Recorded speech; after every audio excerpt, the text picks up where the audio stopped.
प्रेम से बोलिए श्री सत्यनारायण भगवान की जय। श्री सत्यनारायण कथा का उल्लेख स्कंद पुराण के रेवा खंड में मिलता है। श्री सत्यनारायण कथा में 5 अध्याय और 170 श्लोक हैं संस्कृत भाषा में। श्री सत्यनारायण भगवान की कथा में संकल्प को भूलना और प्रसाद का अपमान करना, यह 2 प्रमुख विषय हैं। सत्यनारायण भगवान की कथा के 5वें अध्याय में बताया गया है कि सत्य का पालन ना करने से कई प्रकार की समस्याएं आती है, इसलिए सदैव सत्य व्रत का पालन करना चाहिए।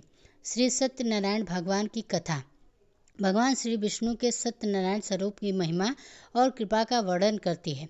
इसका श्रवण और पाठ जीवन में सुख समृद्धि, शांति और हर प्रकार की समस्याओं से मुक्ति कामना के लिए किया जाता है। कथा के पीछे ऐसा विश्वास है कि सत्य की आराधना और भगवान की महिमा का गुणगान करने से भक्तों के सारे कष्ट दूर हो जाते हैं और उनके जीवन में सदैव सुख और समृद्धि बनी रहती है। तो दोस्तों, आज हम इसी विश्वास और श्रद्धा के साथ इस पवित्र कथा का आयोजन कर रहे हैं ताकि हम सब भगवान सत्यनारायण की कृपा हम पे और आपके सभी जीवन में बनी रहे, जिससे कि हम सभी के जीवन में सुख शांति और समृद्धि का आगमन हो। अब हम सभी मिलकर भगवान की इस पावन कथा का श्रवण करते हैं और भगवान से प्रार्थना करते हैं कि वे हमारे सभी मनोरथ को पूर्ण करें। कथा से पहले हम सब भगवान सत्यनारायण का ध्यान करते हैं, जिनका स्वरूप शांति से पूर्ण है, जो शेषनाग पर शयन करते हैं और जिनकी नाभि में कमल है। वे देवताओं के ईश्वर हैं, जो समस्त संसार का आधार हैं, जो आकाश के समान असीमित हैं, जिनका रंग मेघ अर्थात बादलों के समान है और जिनका रूप शुभ है, जो श्री लक्ष्मी जी के पति हैं, जिनके नेत्र कमल के समान सुंदर हैं, जो योगियों के ध्यान में सदैव विराजमान रहते हैं। हम सब उन भगवान श्री विष्णु की वंदना करते हैं, जो संसार के सभी भयों का नाश करने वाले और समस्त लोकों के एकमात्र स्वामी हैं। तो प्रेम से बोलिए श्री सत्यनारायण भगवान की जय, श्री लक्ष्मी नारायण भगवान की जय।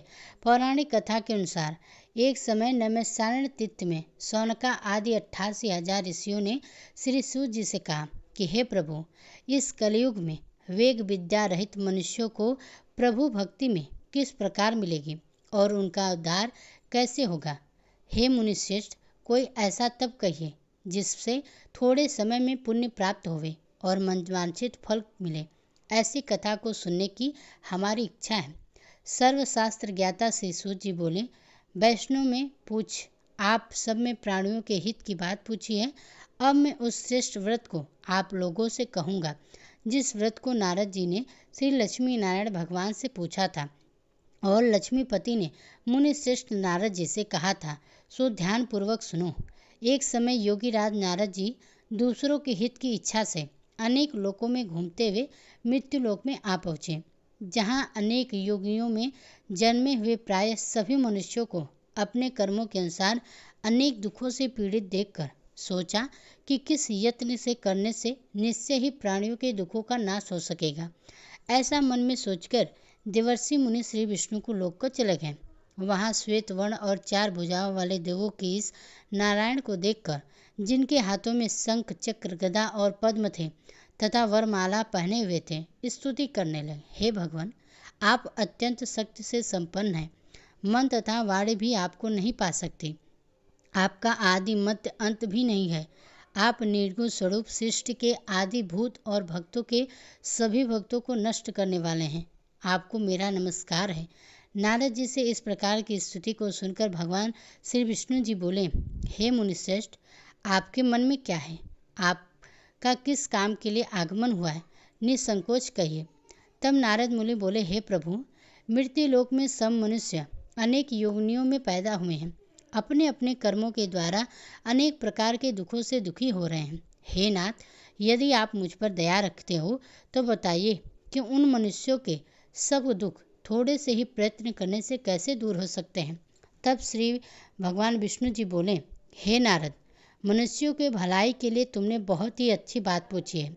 जिस प्रकार के काम करने से मनुष्य मोह से छूट जाता है, वह मैं तुमसे कहता हूँ, सुनो। बहुत ही पुण्य देने वाला स्वर्ग तथा मृत्युलोक दोनों में दुर्लभ एक अत्यंत उत्तम व्रत है।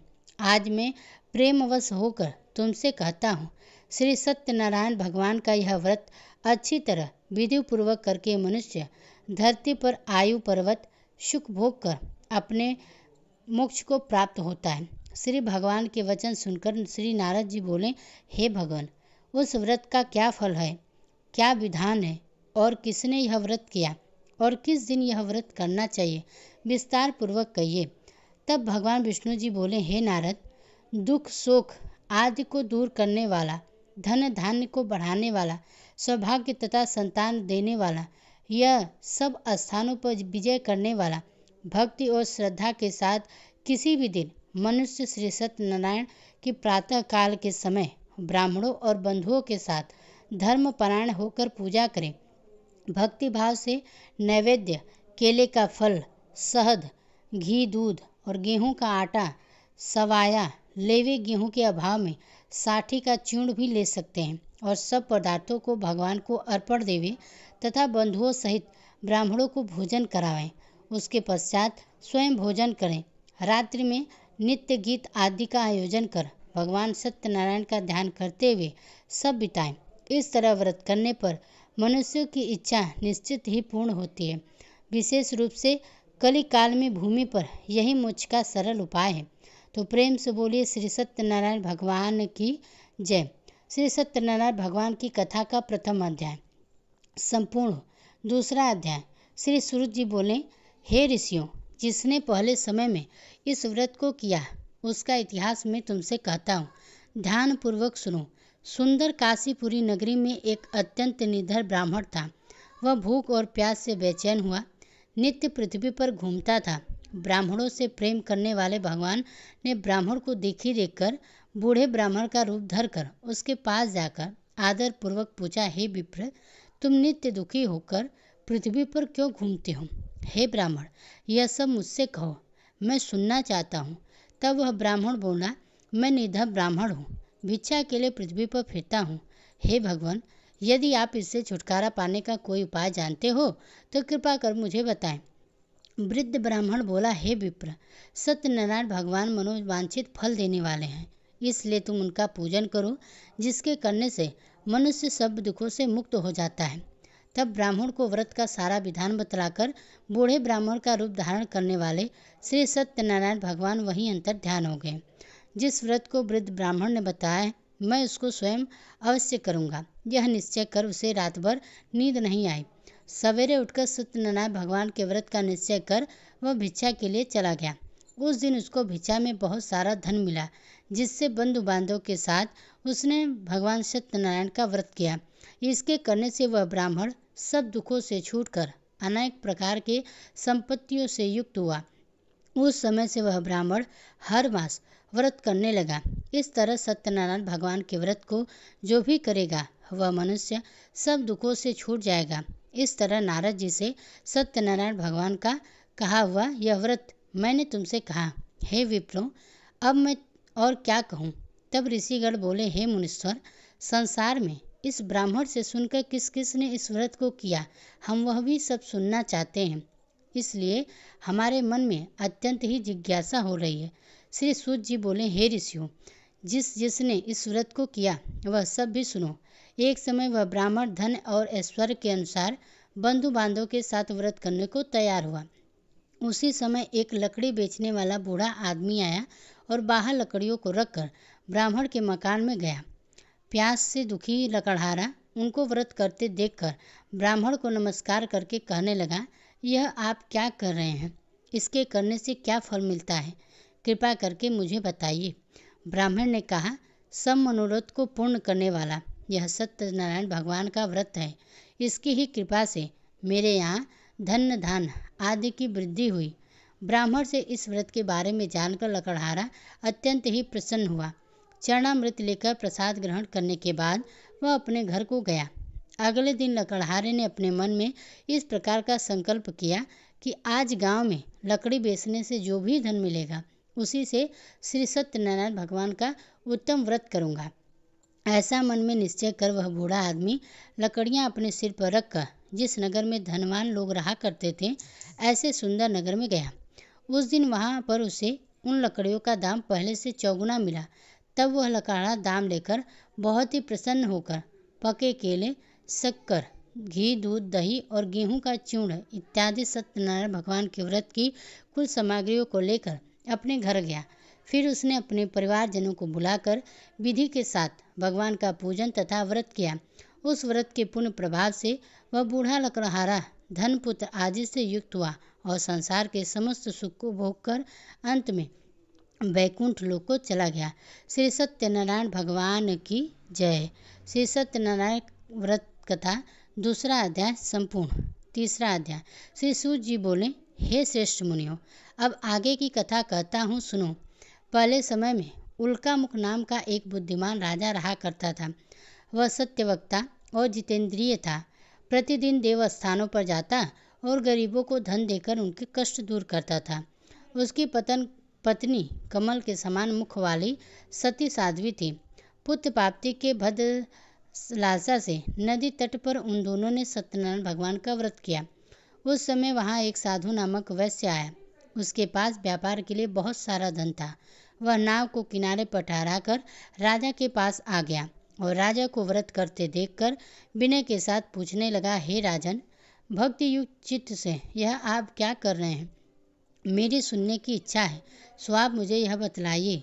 तब राजा बोला, हे वैश्य, अपने बांधों के साथ पुत्र आदि की प्राप्ति के लिए यह महाशक्तिमान नारायण भगवान का व्रत है और पूजन मैं कर रहा हूँ। राजा के वचन को सुनकर साधु आदर से बोला, हे राजन, मुझसे भी इसका सब विधान कहो। मैं भी आपके कहे अनुसार इस व्रत को अवश्य ही करूँगा। मेरी भी कोई संतान नहीं है और मुझे विश्वास है कि इसको व्रत के करने से निश्चय ही मुझे संतान की प्राप्ति होगी। तब राजा से सब विधान सुनकर व्यापारी निवृत्त होकर वह आनंद के साथ अपने घर को गया। साधु ने अपनी स्त्री को संतान देने वाले इस व्रत को सुनाया और मन में प्रण किया कि जब मेरे यहाँ संतान होगी तब मैं इस व्रत को करूँगा। साधु ने ऐसे वचन अपने पत्नी लीलावती से कहे। एक दिन उसकी पत्नी पति के साथ आनंदित होकर संसारिक धर्म में प्रवृत्त होकर श्री सत्यनारायण भगवान की कृपा से गर्भवती हुई और 10वें महीने में एक सुंदर कन्या का जन्म हुआ। वह कन्या दिनों दिन इस तरह बढ़ने लगी जैसे शुक्ल पक्ष का चंद्रमा बढ़ता है। कन्या का नाम कलावती रखा गया। तब लीलावती ने मीठे शब्दों में अपने पति से कहा कि स्वामी, जो आपने संकल्प किया था कि मैं संतान होने पर श्री सत्यनारायण भगवान का व्रत करूँगा, अब आप उसे करिए। तब साधु बोला, हे प्रिय, इसके विवाह पर करूँगा। इस प्रकार अपनी पत्नी को आश्वासन देकर वह नगर को चला गया। अब कलावती अपने पिता के घर में रहकर बड़ी हो रही थी। एक दिन साधु ने उस नगर में सखियों के साथ अपनी पुत्री को देखा तो तुरंत दूत को बुलाकर कहा कि पुत्री के लिए कोई सुयोग्य वर देखकर लाओ। साधु की आज्ञा पाकर दूत कंचन नगर पहुंचा और वहां पर बहुत खोजकर बहुत देखभाल कर कन्या के लिए सुयोग्य वरित पुत्र को ले आया। उस सुयोग्य पुरुष को देखकर साधु ने अपने बंधु बांधव सहित प्रसन्नचित्त होकर अपनी पुत्री का विवाह उसके साथ कर दिया। किंतु दुर्भाग्य से विवाह के समय भी वह उस व्रत को करना भूल गया। तब श्री सत्यनारायण भगवान क्रोधित हो गए और साधु को श्राप दे दिया कि तुम्हें दारुण दुख प्राप्त होगा। अपने कार्य में कुशल साधु वैश्य अपने जमाता सहित समुद्र के समीप स्थित रत्नपुर नगर में गया और वहां दोनों ससुर जमाई चंद्रकेतु राजा के उस नगर में व्यापार करने लगे। एक दिन भगवान सत्यनारायण की माया से प्रेरित होकर कोई चोर राजा का धन चुराकर भागा जा रहा था, किंतु राजा के दूतों को आता देखकर चोर घबराकर भागते हुए धन को वहीं छुपाकर छोड़कर चले गए जहां वे सास और ससुर और जमाई ठहरे हुए थे। जब दूतों ने उन साधु को वैश्य के पास राजा के धन को रखा हुआ देखा तो वे उन्हीं को चोर समझकर दोनों को बांधकर ले गए। राजा के पास जाकर वे बोले, हे राजन, यह 2 चोर हम पकड़ कर लाए हैं, देखकर आज्ञा दीजिए। तब राजा की आज्ञा से उनको कठोर कारावास में डलवा दिया गया और उनका सब धन छीन लिया गया। सत्यनारायण भगवान के श्राप के कारण साधु वैश्य की पत्नी और पुत्री भी इधर घर में बहुत ही दुखी व रहने लगे। उनके घर पे जो भी धन रखा हुआ था चोर चुरा कर ले गए। शारीरिक और मानसिक पीड़ा तथा भूख प्यास से अति दुखी होकर अन्न की चिंता में कलावती एक दिन ब्राह्मण के घर गई। वहाँ उसने सत्यनारायण भगवान का व्रत होते हुए देखा। फिर कथा सुनी और प्रसाद ग्रहण करके रात होने पर वह घर आई। तब उसकी माता ने कलावती से पूछा, हे पुत्री, तू अब तक कहाँ रही और तेरे मन में क्या है? कलावती कहने लगी, माते, मैंने एक ब्राह्मण के घर पर श्री सत्यनारायण भगवान का व्रत होते देखा। कन्या के ऐसे वचन सुनकर लीलावती भगवान के पूजन की तैयारी करने लगी। लीलावती परिवार और बंधुओं सहित श्री सत्यनारायण भगवान का पूजन किया और वर मांगा कि मेरे पति और दामाद शीघ्र घर आ जाएं। साथ ही प्रार्थना की कि हम सबका अपराध क्षमा करो। सत्यनारायण भगवान इस व्रत से संतुष्ट हो गए और राजा चंद्रकेतु को स्वप्न में दर्शन देकर कहा, हे राजन, तुमने जिन दोनों वैश्य को बंदी बनाकर रखा है वे निर्दोष हैं। उन्हें प्रातः काल ही छोड़ दो। उनका सब धन जो तुमने लिया है उन्हें वापस लौटा दो, नहीं तो मैं तेरा धन, राज्य, पुत्र आदि सब कुछ नष्ट कर दूंगा। राजा के ऐसे वचन सुनकर भगवान अंतर्ध्यान हो गए। प्रातःकाल राजा चंद्रकेतु ने सभा में अपना स्वप्न सुनाया। फिर दोनों वरिष्ठ पुत्रों को कैद से मुक्त कर दिया। सभा में बुलाए दोनों ने आते ही राजा को नमस्कार किया। राजा मीठे वचनों से बोला, महानुभाव, तुम्हें दैवश ऐसा कठिन दुख प्राप्त हुआ है, अब तुम्हें कोई भय नहीं है। ऐसा कहकर राजा ने उनको नए नए वस्त्र आभूषण पहनाए। उनका जितना धन लिया था उससे दोगुना धन देकर आदर सहित विदा कर दिया। तब वे दोनों वैश्य अपने घर को चले गए। श्री सत्यनारायण भगवान की जय। श्री सत्यनारायण व्रत कथा का 3रा अध्याय संपूर्ण। 14 अध्याय। श्री सूत जी बोले, साधु बनिया मंगलचारण कर और ब्राह्मणों को धन देकर अपने नगर के लिए चल पड़ा। साधु के कुछ दूर जाने पर इधर भगवान सत्यनारायण की उसकी सत्यता की परीक्षा लेने के विषय में जिज्ञासा हुई। तब वे एक दंडी का वेश बनाकर उस बनिए के सामने आ गए और पूछा, साधु, तुम्हारी नाव में क्या भरा है? तब धन के मध्य में चूर दोनों महाजनों ने अवहेलनापूर्वक हंसते हुए कहा, दंडी सन्यासी, क्यों पूछ रहे हो? क्या कुछ मुद्रा लेने की इच्छा है? हमारी नाव में तो लता और पत्ते आदि भरे हुए हैं। उनकी ऐसी निष्ठुर वाणी सुनकर दंडी वेश में भारी भगवान बोले, तुम्हारी बात सच हो जाए। ऐसा कहकर दंडी सन्यासी का रूप धारण किए भगवान कुछ दूर जाकर समुद्र के समीप बैठ गए। इधर दंडी के चले जाने पर नित्य क्रिया करने के बाद उतराई हुई, यानी जल में ऊपर की ओर उठी हुई नौका को देखकर साधु अत्यंत आश्चर्य में पड़ गया और नाव में लता और पत्ते देखकर मूर्छित होकर पृथ्वी पर गिर पड़ा। होश आने पर वरिष्ठ पुत्र चिंतित हो गया। तब उसके दामाद ने इस प्रकार कहा कि पिताजी, आप शोक क्यों करते हैं? दंडी ने श्राप दिया है। इस स्थिति में वे ही चाहे सब कुछ कर सकते हैं, इसमें संशय नहीं है। अतः उन्हीं के शरण में हमको चलना चाहिए और वही मन की इच्छा पूर्ण होगी। दामाद की बात को सुनकर वह साधु बनिया उनके पास गया और वहां दंडी को देखकर उसने भक्ति पूर्वक उन्हें प्रणाम किया तथा आदर पूर्वक कहने लगा, आपके सम्मुख मैं जो ने कहा असत्य भाषण रूप कर मेरे उस अपराध को क्षमा कीजिए। ऐसा कहकर बार बार प्रणाम करके वह महान शोक से व्याकुल हो गया। दंडी ने उस बनिया को रोते हुए देखकर कहा, हे मूर्ख, रो मत, मैं तेरी बात को सुनी। मेरी पूजा से उदासीन होने के कारण तथा मेरी आज्ञा से ही तुमने बार बार दुख प्राप्त किया। भगवान की ऐसी वाणी को सुनकर वह उनकी स्तुति करने लगा। साधु ने कहा, हे प्रभु, यह आश्चर्य की बात है कि आपकी माया से मोहित होने के कारण ब्रह्मदेवी आपके गुणों और रूपों को यथावश रूप में नहीं जान पाते। फिर मैं मूर्ख आपकी माया से मोहित होने के कारण भला कैसे जान सकता हूँ? प्रभु, आप मुझ पर कृपा कीजिए और मुझ पर प्रसन्न होइए। मैं अपनी धन संपत्ति के अनुसार आपकी पूजा करूँगा। मैं आपकी शरण में हूँ। मेरा जो भी नौका में स्थित पूरा धन था उसकी और मेरी रक्षा करें। उस बनियों की भक्तियुक्त वाणी सुनकर भगवान जनार्दन संतुष्ट हो गए। भगवान जनार्दन उसे अभीष्ट वर प्रदान कर वहीं अंतर ध्यान हो गए। इसके बाद वह साधु अपनी नौका में चढ़कर उसे धन धान से भरी हुई देखकर भगवान सत्यदेव की कृपा से हमारा मनोरथ सफल हो गया, ऐसा कहकर स्वजनों के साथ उसने भगवान की विधि पूर्वक पूजा की। भगवान श्री सत्यनारायण की कृपा से वह आनंद से परिपूर्ण हो गया और नाव को प्रयत्न पूर्वक संभाल कर उसने अपने देश के लिए प्रस्थान किया। साधु बनिया ने अपने दामाद से कहा, वह देखो, मेरी रत्नपुरी नगरी दिखाई दे रही है। इसके बाद उसने अपने घर में रक्षक दूत को अपने आने का समाचार देने के लिए अपनी नगरी में भेजा। उसके बाद उस दूत ने नगर में जाकर साधु की पत्नी को हाथ जोड़कर प्रणाम किया और उसके लिए अभीष्ट बात की। सेठ जी अपने दामाद और बंधु वर्ग के साथ बहुत सारे धन धान्य से संपन्न होकर नगर के निकट पधार गए हैं। दूत के मुख से यह बात को सुनकर वह अत्यंत ही आनंदित हुई और उस साध्वी ने श्री सत्यनारायण भगवान की पूजा करके अपनी पुत्री से कहा, पुत्री, मैं साधु के दर्शन करने के लिए जा रही हूँ, तुम भी जल्दी आना। माता का ऐसा वचन सुनकर व्रत को समाप्त करके प्रसाद का परित्याग करके कलावती भी अपने पति के दर्शन करने के लिए चल पड़ी।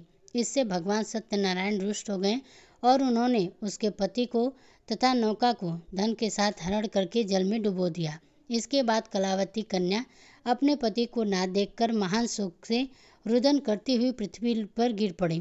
नाव का आदर्श नगर भयभीत मन में साधु बनियों ने सोचा, यह क्या आश्चर्य हो गया। नाव का संचालन करने वाले भी सभी चिंतित हो गए। इसके बाद वह लीलावती भी कन्या को देखकर दुख से व्याकुल हो गई और अत्यंत दुख से विलाप करती हुई अपने पति से इस प्रकार बोली, स्वामी, अभी अभी नौका के साथ वह अदृश्य कैसे हो गया। न जाने किस देवता की अपेक्षा से वह नाव हरण कर ली गई, या फिर सत्यनारायण भगवान के महात्म्य के भला कौन जान सकता है। ऐसा कहकर वह अपने परिवारजनों के साथ विलाप करने लगी और कलावती कन्या को गोद में लेकर रोने लगी। कलावती भी अपने पति के नष्ट हो जाने पर दुखी हो गई और पति की पादु को लेकर अपने अनुग्रह करने के लिए उसने मन में निश्चय किया। कन्या के इस प्रकार के आचरण को देखकर पत्नी सहित वह धर्म के साधु बन्या अत्यंत शोकाकुल व्याकुल हो गया और सोचने लगा, या तो भगवान सत्यनारायण ने यह अपहरण किया है या फिर हम सभी भगवान सत्यदेव की माया से मोहित हो गए हैं। अपने धन की शक्ति के अनुसार मैं भगवान श्री सत्यनारायण की पूजा करूंगा। तब सभी को बुलाकर इस प्रकार करने कहकर उसने अपने मन की इच्छा प्रकट की और बारंबार भगवान सत्यदेव को दंडवत प्रणाम किया। इससे दिनों के परिपालन भगवान सत्यदेव प्रसन्न हो गए। भक्त वत्सल भगवान ने कृपापूर्वक आकाशवाणी की कि तुम्हारी कन्या प्रसाद छोड़कर अपने पति को देखने चली आई। निश्चय ही इस कारण उसका पति अदृश्य हो गया।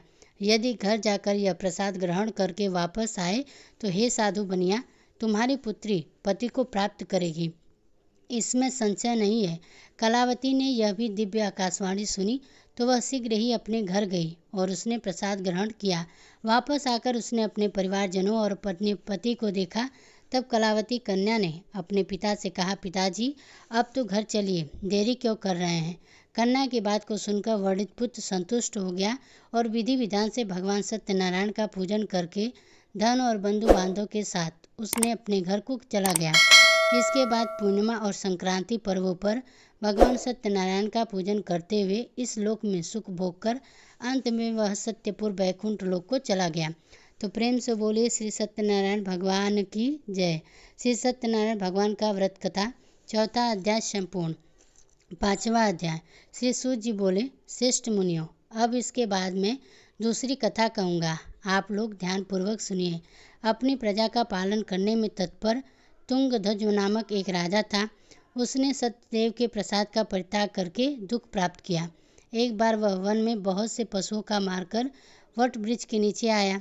वहाँ उसने देखा कि गोपगण बंधु बांधव के साथ संतुष्ट होकर भक्तिपूर्वक भगवान सत्यदेव की पूजा कर रहे थे। राजा यह देखकर भी अहंकारवश ना तो वहाँ गया और ना ही उसने भगवान सत्यनारायण को प्रणाम किया।